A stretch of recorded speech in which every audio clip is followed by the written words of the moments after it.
The number one Korean radio station in the Northwest. Radio Hanguk.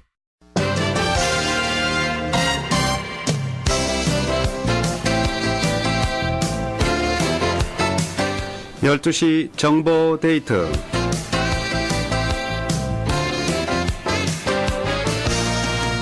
여러분 안녕하십니까. 12시 정보 데이트 홍성섭입니다. 정보 데이트는 여러분들이 알고 싶어 하시는 정보나 지역사회 화제를 전해드리고 있습니다.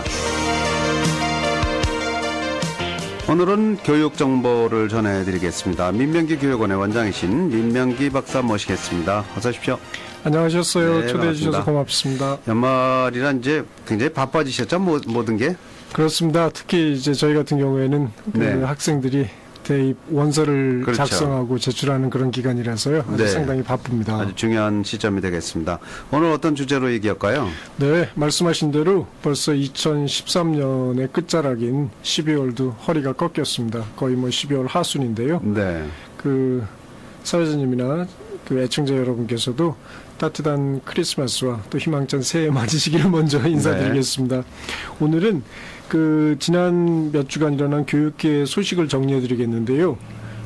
지난 주말에는 그 대학들의 조기 전형 합격자 발표가 있었어요. 네. 그래서 올해의 경향은 어땠는지 간단히 좀 짚어보고 분석해드리고, 그리고 그 합격자 또는 합격이 유보된 학생들 또는 불합격된 학생들이 어떤 일들을 할 수 있는지 간단히 소개해드리겠습니다. 그리고 또 이제 요즘에 가장 그 관심 있으신 것들이 대학을 이제 자녀들이 그 가고 또 원서를 제출하고 이럴 때 이제 재정 지원에 대한 관심이 어느 때보다도 높을 텐데요. 그렇죠. 예, 대학에 지원할 때 재정 지원 신청을 어떻게 하고 또 합격한 경우에 어떤 재정 지원을 받을 수 있는지 네. 뭐 이런 사항들에 대해서 좀 소개해드리도록 하겠습니다. 네.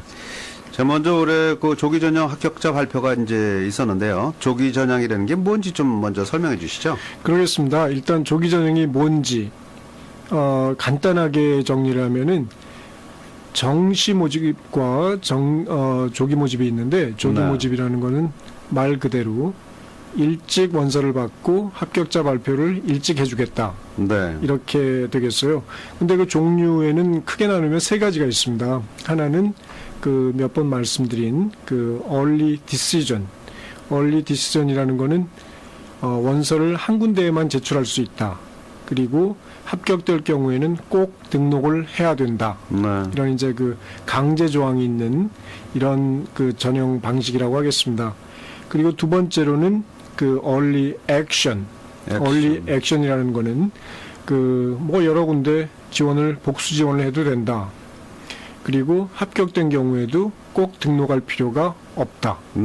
그러니까 아주 그 여유가 있게 원서를 제출하고. 대부분 이걸 좋아하겠네요. 그렇겠습니다. 네. 근데 이제 한 가지 단점은 그 많은 대학들이 그런 전형 방식을 사용하지 않는다는 데 있어요. 그렇군요. 그리고 이제 세 번째로는 그 early decision과 early action의 중간에 해당되는 겁니다. 그 single choice early action 또는 그 제한적인 early action 뭐 이렇게 예. 볼 수가 있는데요. 그 정의는 한 군데만 내라. 네. 그렇지만 합격에도 꼭 올 필요 없다. 이제 이렇게 해서 그 early action과 early decision 두 개가 있는데 그 중간 그런 것도 있군요. 네. 그런 게 하나 있어서 세 개라고 할 수 있겠습니다.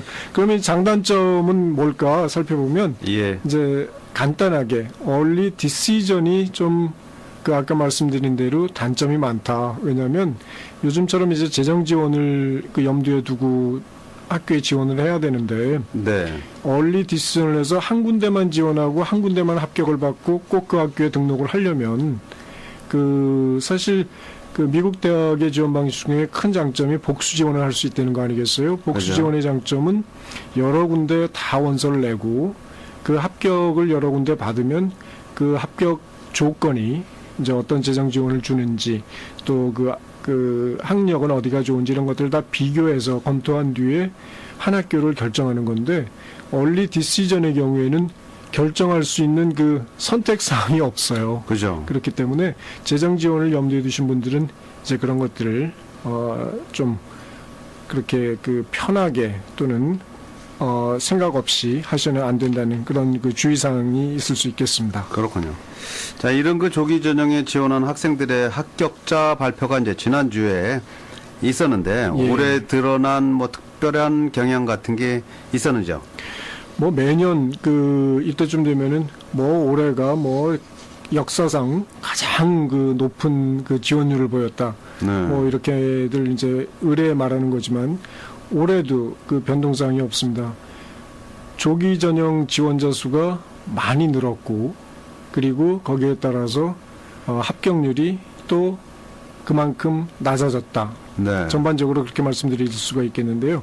좀 그 세부적으로 살펴보면은 일단 그 이 프로그램에서 제가 몇 번 말씀드린 것처럼 한국에서는 스카이 대학이라고 하고 스카이가 이제 뭐 서울대학교, 고려대학교, 연세대학을 말한다고 하는데요. 그죠? 네. 여기서는 하입스 대학이라고 합니다. 그러니까 최고 명문 대학들을 최고 명문이라는 것들이 뭐 정의하기 나름이지만 하여튼 여기 고등학생들이 즐겨 쓰는 말 중에 하입스, HYPS라는 게 있는데요.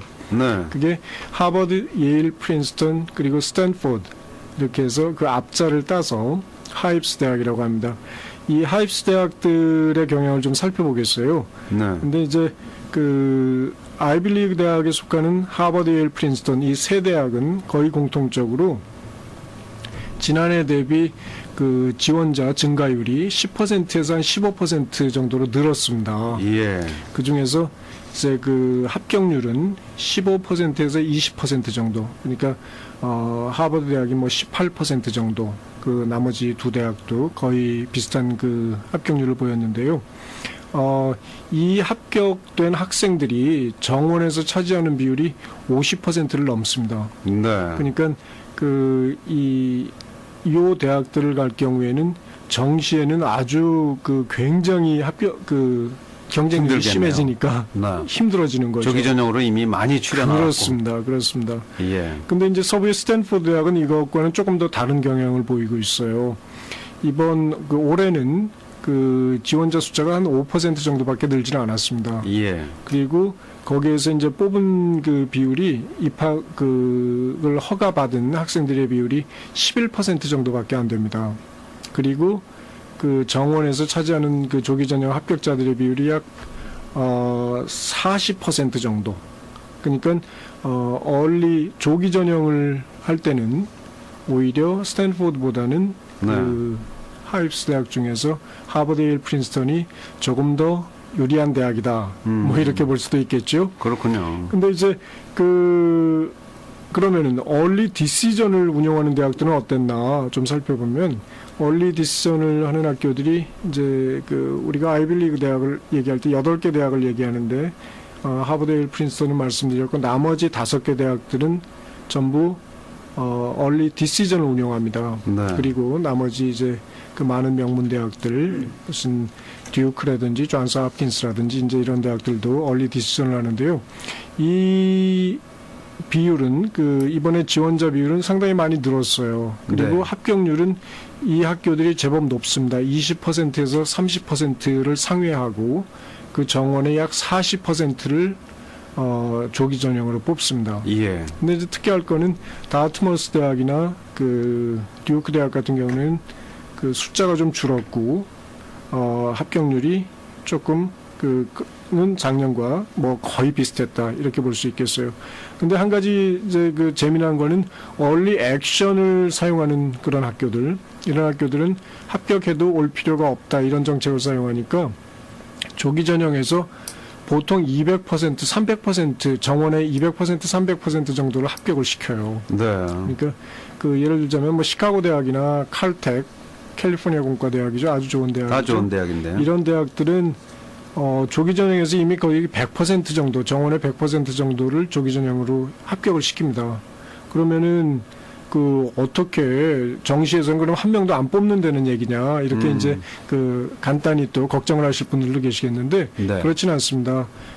이 전형의 방식이 합격해도 안 와도 된다 하기 때문에 복수 지원 제도 하에서는 그 학교에 합격을 해도 가는 학생들이 뭐 많지 않으니까요. 반 네. 이상은 또 안 갈 수가 있으니까 그렇군요. 이제 그런 걱정을 할 필요가 없다고 하겠습니다. 네. 이 조기 전형에서는 이제 뭐 아까도 잠깐 말씀하셨지만 합격하든가 불합격하든가 어떤 경우는 또 합격 유보 이 세 가지 통보를 이제 받게 되는데 이제 이 각각의 경우를 볼 때 이 통보받은 학생들이 어떤 일을 해야 되는지요? 예, 일단 합격자부터 말씀드리면 합격하면 대충 이제 어린 학생들이니까 이제 다 끝났다. 이제 좀 놀자. 좀 편하게 지내자. 이렇게 할 수 있는데 이제 시니어 학생들이 그렇게 좀 릴렉스해지고 열심을 안 내고 하는 것들을 이제 미국 교육계에서는 시니어라이디스 그렇게 합니다. 시니어가 이제 고등학교 졸업생이니까요. 네. 그 시니어들이 좀 이렇게 열심을 안 낸다 이런 뜻으로 시니어 라이디스 그렇게 하는데 예. 그 시니어 라이디스를 해서 만약에 1학기 성적이나 2학기 성적이 C나 D나 뭐 F 뭐 C는 좀 괜찮을 수도 있지만 D나 F를 받으면 합격이 취소가 될 수가 있어요. 아, 그래요? 그러니까 마지막까지 최선을 다하셔야 될 테고요. 불합격자의 경우에는 사실 정시가 남아있기 때문에 그렇게 크게 너무 상심해서 정시에 지원한 학교들을 놓치지 말고 최선을 다해서 왜 불합격이 됐는지 상황을 좀 분석해서 조치를 하면 또 정시에서 좋은 학교에 합격할 수가 있을 테고요. 그리고 합격을 유보받은 학생들의 경우에는 제일 할 일이 많습니다. 보통 올해의 경우를 보면은 하버드 대학이나 브라운 대학 무슨 MIT 같은 경우에는 합격자 이외에 유보자의 비율이 70%가 넘어요. 그래요? 그러니까 많은 학생들에게 유보를 주는 겁니다. 그러니까 네. 그 학교에 합격한다는 보장이 없어요. 정시에 또 다른 학생들하고 경쟁을 해야 되기 때문에 그러니까 그 학교에 목매일 것이 아니라 원서를 낸 이후에 자기가 어떤 변화된 상황들이 있었는지 뭐 상을 받았다든지 조기 전형 원서를 낸 이후에 일어난 좋은 일들이 있으면 그 해당 대학의 리저널 디렉터라고 그럽니다. 그러니까 지역 담당자에게 예. 연락을 해서 나는 대학에 꼭 가고 싶은데 일지망 대학인데 어떤 것들이 부족해서 내가 유보를 받았느냐 이렇게 물어봐서 혹시 무슨 좋은 얘기를 들을 수 있으면 거기에 상응하는 조치들을 취해서 자꾸 업데이트를 시키면 좋은 결과를 받을 수 있을 걸로 생각합니다. 그렇군요. 대학에서요, 재정 지원을 받기 위해서 뭐 해야 될 중요한 일 같은 게 있을까요? 있습니다. 딱 두 가지 생각하시면 되세요. 하나는 재정 지원 신청을 해야 됩니다. 네. 근데 재정 지원 신청은 그럼 어떻게 하냐? 그렇게 이제 말씀하실 텐데 대입 원서를 제출할 때 보시면은 파이낸셜 에이드를 신청하느냐 안 하느냐에 마크하는 난이 있어요. 거기에 네. 나는 재정 지원을 신청한다. 이렇게 꼭 표시를 하셔야 되고요. 두 번째로는 마감일에 맞춰서 보충 서류들을 제출해야 됩니다. 마감일이 늦으면 재정 보조를 받을 수 있는 가능성이 많이 줄어져요. 네. 그렇기 때문에 꼭 지원해야 되고 그다음에 마감일에 맞춰서 보충 서류를 제출해야 된다는 것을 기억하셔야 되세요. 네. 마감일에 맞추십시오. 네, 시간을 맞춰서 보충 서류를 제출한다고 하셨는데 어떤 서류들이 이제 있고 준비를 해야 되는지요? 네, 두 가지 정도가 있을 수 있어요. 처음에는 공립사립학교 공이 대학 그러니까 연방 재정보조 신청서라는 게 있습니다. 물론 무료로 할 수 있는 건데요. 이것을 기입해서 연방교육부에 보내야 됩니다. 연방교육부에 보내면 거기에서 이제 이 학생의 가정이 대학 등록금을 낼 수 있는 한도가 이 정도 된다라는 걸 결정해서 네. 학교와 본인에게 보내주거든요. 그러니까 이 FAFSA라고 부르는 이 무료 연방 재정 지원 신청서라는 것이 이제 가장 중요한 보충 서류입니다. 예. FAFSA라는 것을 1월 1일 이후부터 할 수 있습니다. 그러니까 대학의 원서를 제출했거나 또는 하시고 계신 그런 분들은 1월 1일 이후에 내년 1월 2일 그렇습니다. 보면 2014년 1월 1일 네. 이후에 웹사이트가 열립니다. 그러니까 거기에 들어가셔서 재정 서류를 필아웃해서 보내셔야 되는데 그것을 하기 위해서는 그 우리 세금 보고서가 필요합니다. 네. 그러니까 그 1040, 뭐 1040A 뭐 이런 것들이 있지 않겠어요?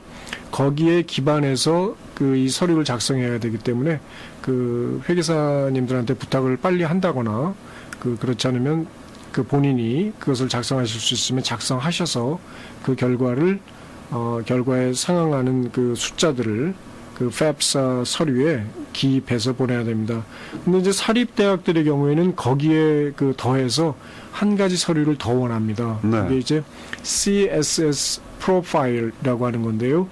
그 CSS 프로파일은 아주 소수의 주립대학들 그리고 대부분의 사립대학들이 그 대학에서 주는 그 재정 보조를 결정하기 위해서 아주 복잡한 그 숫자들을 요구해요. 네. 그러니까 경제 상황에 대해서 뭐 그 홈 에퀴티가 얼마냐, 뭐 그 1년에 지출이 얼마냐, 뭐 이런 또 뭐 이렇게 아주 그 복잡한 그 자세한 사항들을 묻는 그 서류가 있는데 그 서류들을 작성해서 보통 2월 말까지 또는 2월 중순, 2월 말 학교마다 따르지만 보통 2월 중에 그 서류를 해서 보내면 그 대학 쪽에서 이 학생에게 얼마를 줘야 되겠다, 네. 보조를 해야 되겠다를 결정해서 합격증을 보낼 때 그 같이 그 재정 보조 패키지도 같이 보낼 수 있게 되어 있습니다. 그렇군요. 이 재정 보조에도 뭐 종류가 좀 여러 가지 있습니까? 그렇습니다. 재정 보조의 종류는 크게 이제 세 가지로 나눌 수 있는데요. 하나는 그랜트나 장학금, 뭐 우리가 스칼러십이라고 하는 거죠. 그러니까 이 그랜트나 장학금은 우리가 되갚을 필요가 없는 그런 금액입니다. 예. 그러니까 무료로 그 재정 보조를 받는 아주 그 제일 그 저희가 마음에 드는 받고 거죠. 싶어하는 그런 네. 이제 금액들이 되겠습니다. 네. 그리고 두 번째로는 이제 근로장학금, 그 워크스타디라고 하는데요. 그 학생이 학교에서 일을 해서 그 이제 학비를 충당할 수 있도록 네. 학교나 연방 정부 쪽에서 이렇게 어레인지를 해주는 그런 것들이 있고요. 그리고 이제 가장 그 보편적인 것이 융자입니다. 융자. 예, 네. 집을 사실 때처럼 이제 대학 등록금을 내기 위해서 융자를 받으셔야 되는데 그건 갚아야 되는 거죠. 그렇습니다. 나중에. 갚아야 되는 건데 그 가장 그 중요한 거는 융자 이제 집 사시고 차 사실 때 받을 때 어떤 것이 그 이자율이 제일 낮은지 조건이 좋은지를 따져야 되시는 거 아니겠어요? 그렇죠. 근데 이제 이런 것들은 저희가 선택하는 것은 아니고 대학 쪽에서 이제 그 지정을 해서 보내주는데 보통 이제 가장 좋은 그 융자의 조건을 가지고 있는 것이 네. 연방 퍼킨스 론이라고 합니다. 퍼킨스 융자라고 하는 건데 이건 이제 그 고정 이자율이고 연간 5%가 되겠습니다. 네. 그리고 최대 5,500불까지 1년에 빌려주고요. 그리고 그 아주 좋은 부분이 졸업 후 10개월째, 그러니까 9개월까지는 이자를 낼 필요가 없어요. 네. 또 원금을 상환하지 않아도 됩니다. 그래서 그 원금 상환을 졸업 후 9개월부터 할 수 있는 그런 네. 그 융자가 되겠습니다. 그것까지만 갔으면 좋겠습니다.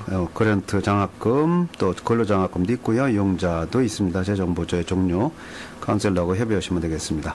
자, 오늘 교육정보 함께 하셨습니다. 오늘은 조기 전형과 재정지원에 대해서 알아보는 시간 가졌습니다.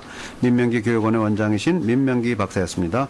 혹시 전화 문의가 필요한 분들을 위해서 전화번호 하나 안내해 주시죠. 예, 425-467-6895입니다. 네, 425-467-6895로 해주시면 되겠습니다.